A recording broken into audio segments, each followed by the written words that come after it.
Okay, let me quickly get on to reviving growth. Here, everybody knows what has to be done. I keep repeating the story about how, as the late Mr. Ronnie DeMel's bag carrier, I used to go around with him and listen to him make all his speeches.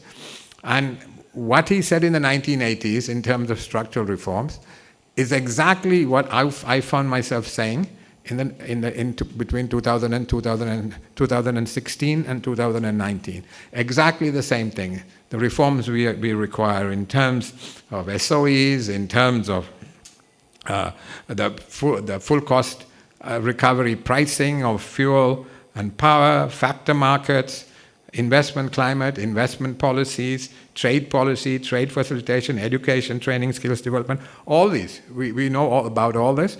And listening to the president's speeches, clearly, it's on the radar screen. All these things are on the radar screen. But we need to get it done. That's crucial. I think everybody needs to put their weight behind getting these structural reforms done. And maybe, you shouldn't have too long a list. Prioritize 4 or 5 things. I mean, I can offer a few. For instance, the tax administration. Clearly a massive upside. We need to get it done. Use digitalization. Implement RAMIS. Get tax administration going.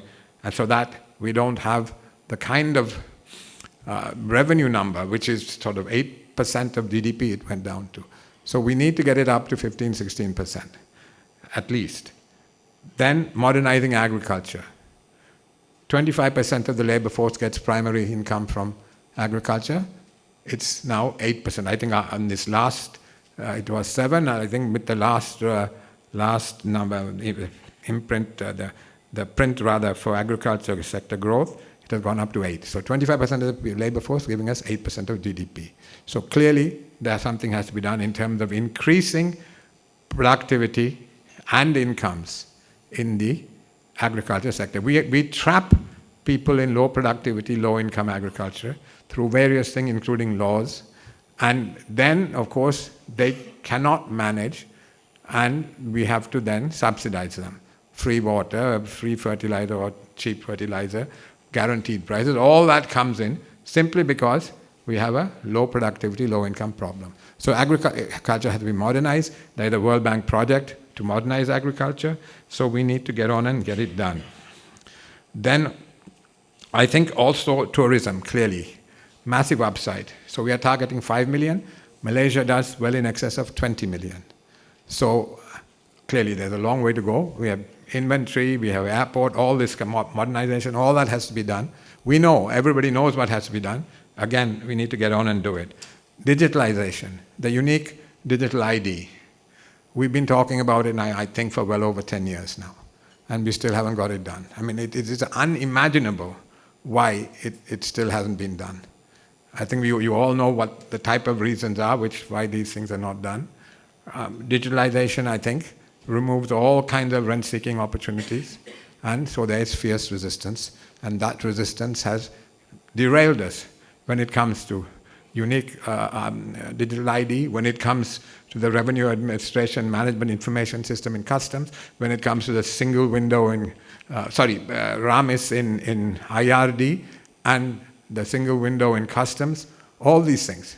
Talking about it for years doesn't get done. At least in the wake of this crisis, I hope there'll be sufficient reform momentum for us to get this digitalization going, because the upside is tremendously high. Then the whole kind of location logistic narrative. We need to maximize the advantages that there are there. And finally, if we want to really have a transformative jump in our growth trajectory, we need to take advantage of what's happening in India and see how we can integrate constructively with the Indian economy. You just have to see what happened in East and Southeast Asia when first Japan and then China had their growth surges.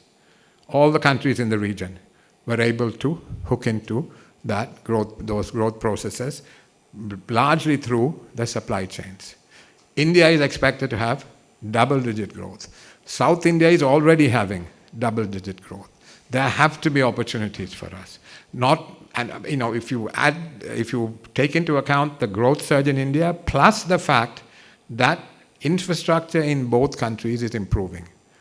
Earlier we had proximity, but transaction costs of cross-border economic activity and supply chains were very high because roads, airports, ports in both countries were extremely poor. Now in both countries they're improving. So the transaction costs must come down. And India is growing. There have to be opportunities for us. And we need to make sure that we take advantage of that. Now just in today's paper I said that, I read that South Korea and Japan, the trade and investment relations are booming. Well, South Korea and Japan have a very troubled history. But they are able to be pragmatic enough to put that aside and take advantage of the opportunities that are out there. So we have had a mixed history with India for sure, but we need to be pragmatic and put it aside and take advantage of the opportunities that are obviously going to be out there in the years ahead. So this is a major thing. I have just a couple more subjects, let me go fast. One is poverty. Income poverty has gone up from about 6% in 2017, 2018 to it's estimated at 30% now.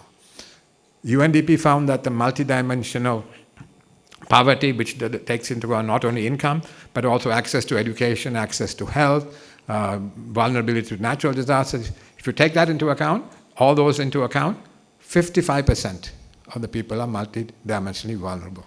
So clearly, we cannot ignore that. So what are the solutions in my view? Short term, we have to have a very efficient, very well targeted cash transfer scheme. As SWASMA is being rolled out, ideally it should have been rolled out at the beginning of the reform process so that one, it gave people a buffer to take on the adjustment costs that were coming, and two, it would have helped to get buy-in to the reform process. So that has to be done efficiently and not politicized. There are signs that it's getting politicized. We cannot repeat that again, and we need to use technology to do it efficiently. In the longer term, we have no choice but to increase productivity.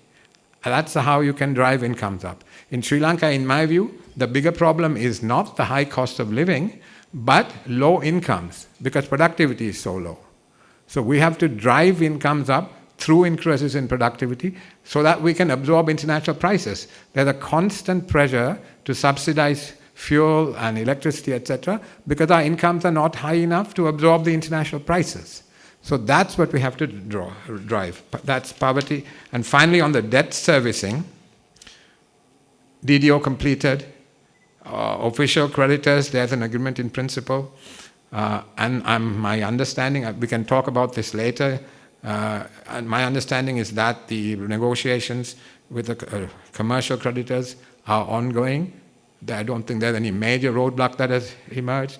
The Department of Justice in the US has just issued a letter to the judge in the Hamilton Reserve Bank case asking for a 5-month extension of the stay order. So things are kind of going along. It'll take a bit of time, but hopefully that'll also get done.